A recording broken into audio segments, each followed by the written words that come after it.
Hola, hoy vamos a meternos de lleno en una parte muy interesante de la Constitución española. Nos vamos a centrar en unos artículos concretos, del 30 al 38. Son los que definen, bueno, un buen trozo de nuestros derechos y deberes como ciudadanos. La idea es usar la propia Constitución, el texto, para ver qué dice exactamente. Queremos entender un poco mejor ese juego, ¿no?, entre lo que se espera de nosotros y las garantías que tenemos. Vamos a tocar temas, bueno, de todo un poco. Defensa, impuestos, matrimonio, propiedad, incluso el trabajo, las empresas.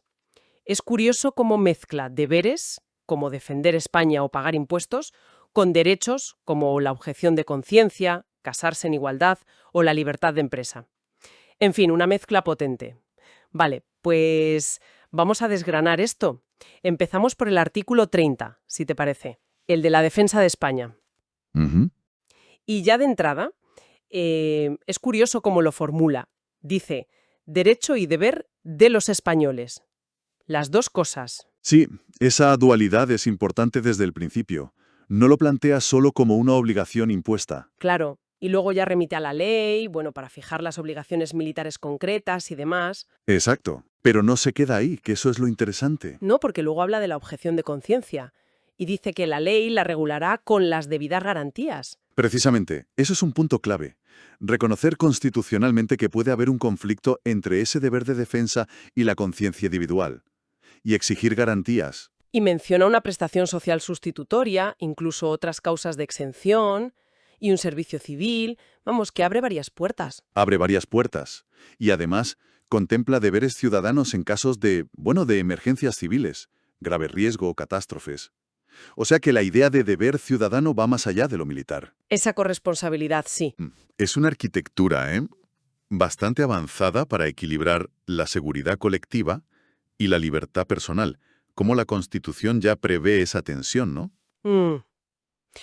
Y hablando de corresponsabilidad, nos vamos directos al 31, al dinero, Al sistema tributario, efectivamente. que establece el deber de todos, así en general, de contribuir a los gastos públicos. Pero ojo, no de cualquier manera. Claro, pone condiciones. Pone condiciones muy claras, según la capacidad económica de cada uno, y a través de un sistema tributario justo. Y define esa justicia. ¿Sí? La define con dos palabras, igualdad y progresividad. O sea, que pague más quien más tiene, pero de forma proporcional. Exacto. Son los pilares de la justicia fiscal en el modelo constitucional. El sistema en ningún caso tendrá alcance confiscatorio. Uf, aquí la cosa se pone interesante. ¿Qué significa exactamente eso de no confiscatorio? Bueno, es una garantía esencial. Significa que los impuestos, por muy progresivos que sean, no pueden llegar al extremo de, digamos, anular la capacidad económica del contribuyente o privarle de su patrimonio de forma desproporcionada. Ya. Ahora, ¿dónde está la línea exacta? Eso es objeto de debate e interpretación constante, claro. No hay un porcentaje fijo en la Constitución, pero la garantía está ahí. Entendido. Y el artículo sigue, no solo habla de recaudar. No, claro, toca la otra cara de la moneda, el gasto público. Exacto. Dice que tiene que asignarse de forma equitativa y que la gestión debe ser eficiente y económica. O sea, no vale solo con recaudar bien, hay que gastar bien. Es la contrapartida lógica. Si los ciudadanos contribuyen, el Estado tiene la obligación de usar esos recursos de manera responsable. Es la base del pacto fiscal, como decíamos. Contribución según capacidad, a cambio de gestión equitativa y eficiente. Y un apunte final que hace el artículo. Otras prestaciones personales o patrimoniales solo por ley, para reforzar la legalidad. Correcto. Todo muy atado al principio de legalidad tributaria. Vale. Dejamos los impuestos y saltamos a algo más personal. Artículo 32. El matrimonio. Es sorprendentemente corto. Sí, muy escueto. Va al grano. Reconoce el derecho del hombre y la mujer a casarse. Y la clave, con plena igualdad jurídica. Esa es la frase fundamental. Plena igualdad jurídica. No define el matrimonio en sí, pero sí exige esa igualdad total ante la ley para los cónyuges. Y ya deriva a la ley para todo lo demás. Formas, edad, capacidad, derechos, deberes, separación, divorcio. Exacto. Es un mandato al legislador.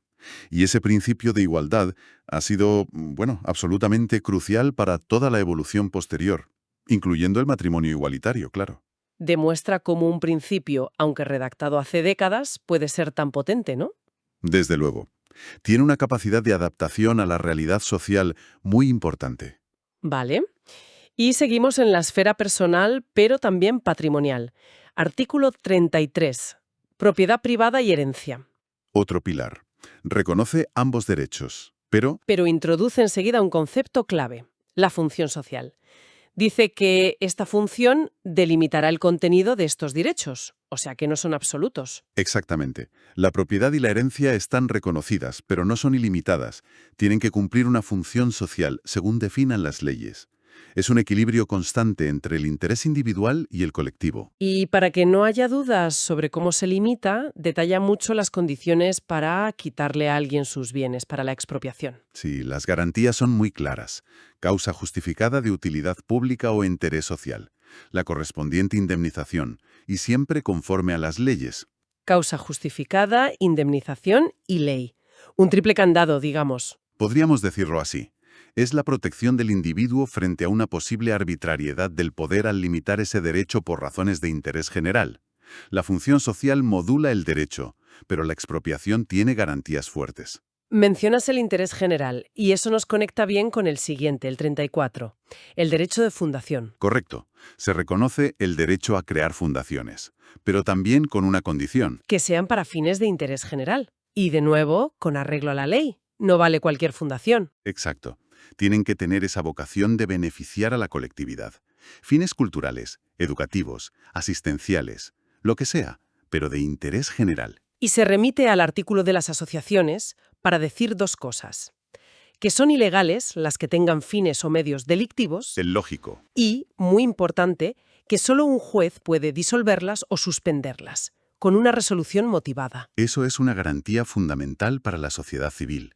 Protege a las fundaciones de disoluciones arbitrarias por parte del gobierno o la administración. Asegura su autonomía, siempre que cumplan la ley y sus fines sean lícitos y de interés general. Vale, pasamos ahora a un tema central, el trabajo. Artículo 35. Y vuelve a usar esa fórmula que vimos al principio. La de derecho y deber, sí. Dice, todos los españoles tienen el deber de trabajar y el derecho al trabajo. Deber social y derecho individual, ahí van juntos. Es una declaración con mucha carga simbólica y jurídica. Y como derecho lo detalla un poco. Libre elección de profesión u oficio, promoción a través del trabajo. Sí. Y una remuneración suficiente para las necesidades personales y familiares. Un estándar de vida digno, podríamos decir. Y luego una frase muy directa, muy potente, sin que en ningún caso pueda hacerse discriminación por razón de sexo. Importantísimo. Un mandato explícito de no discriminación por sexo en el ámbito laboral. Fue muy avanzado y sigue siendo una directriz clave. Y anuncia un futuro estatuto de los trabajadores. Esta doble cara, deber y derecho, ¿te implica realmente? Pues implica ver el trabajo no solo como economía, sino como dignidad, como integración social. Es un derecho fundamental, pero también una contribución esperada a la sociedad. Ahora bien, esta dualidad, genera tensiones, claro. Sobre todo cuando el derecho choca con la realidad del paro, por ejemplo. Sí, eso lo dejamos para el final, que da para pensar. Antes, una parada rápida en el 36, colegias profesionales. Un artículo más técnico, sí. Dice que la ley regulará su régimen jurídico y el ejercicio de las profesiones tituladas, lo normal, pero añade algo. Añade un requisito democrático. Eso, que su estructura y funcionamiento deberán ser democráticos. Es importante porque los colegios tienen funciones públicas, regulan profesiones, la ética. Este mandato busca evitar que sean estructuras cerradas corporativas sin más.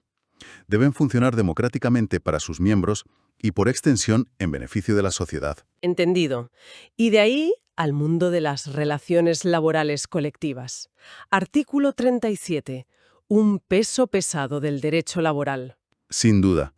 Aquí se garantiza el derecho a la negociación colectiva laboral, entre representantes de trabajadores y empresarios. Y fundamental, la fuerza vinculante de los convenios. O sea, lo que se pacta en un convenio colectivo obliga. Tiene fuerza de ley para las partes. Exacto. Es el pilar de cómo se determinan las condiciones de trabajo en España. Reconoce a los agentes sociales como actores clave. Pero el artículo va más allá. Reconoce también el derecho a adoptar medidas de conflicto colectivo. Sí, tanto a trabajadores como a empresarios.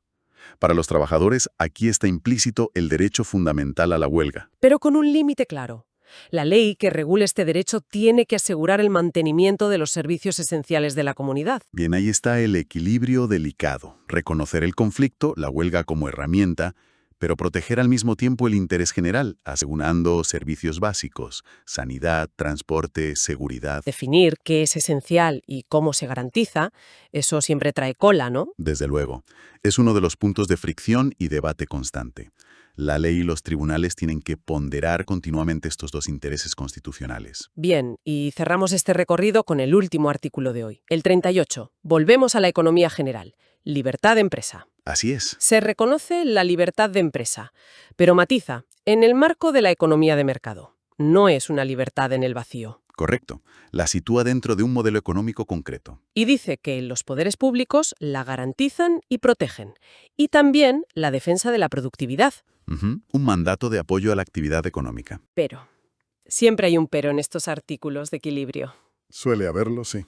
Dice que todo esto debe hacerse de acuerdo con las exigencias de la economía general y, en su caso, de la planificación.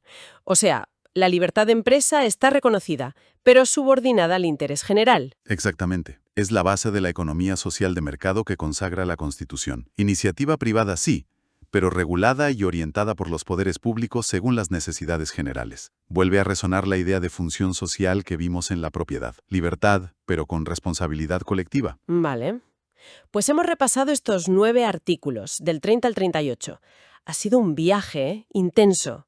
Defensa, impuestos, matrimonio, propiedad, fundaciones, trabajo, colegios, negociación colectiva, empresa.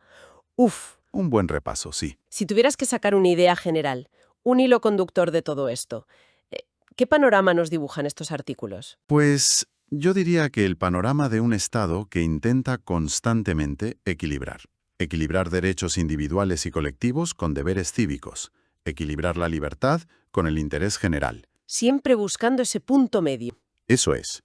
Reconoce libertades, protege al individuo, pero también le pide contribuir y le recuerda que sus derechos tienen límites donde empiezan los de los demás o los del conjunto de la sociedad. No son islas separadas, es un sistema interconectado. Y claro, estos artículos son el marco, la pintura general. Luego las leyes y los jueces son los que van dando los detalles finos. Queda claro ese entramado, esa búsqueda de equilibrio. Y para terminar, como hacemos siempre, dejamos una pregunta en el aire, algo para darle una vuelta. Adelante. Hemos hablado mucho del artículo 35, el que dice que el trabajo es un derecho y un deber. Pero, ¿qué pasa cuando la realidad económica, las crisis, los cambios, hacen que para mucha gente ese derecho al trabajo sea muy difícil de ejercer, aunque sientan la presión del deber social de trabajar? Es una tensión muy real. ¿Cómo se gestiona esa posible fractura entre lo que dice la Constitución, un derecho fundamental, y la dificultad real para hacerlo efectivo? Es una pregunta que nos saca un poco del texto puro y nos mete de lleno en los desafíos de hoy. Una pregunta muy pertinente, desde luego, da para mucho debate.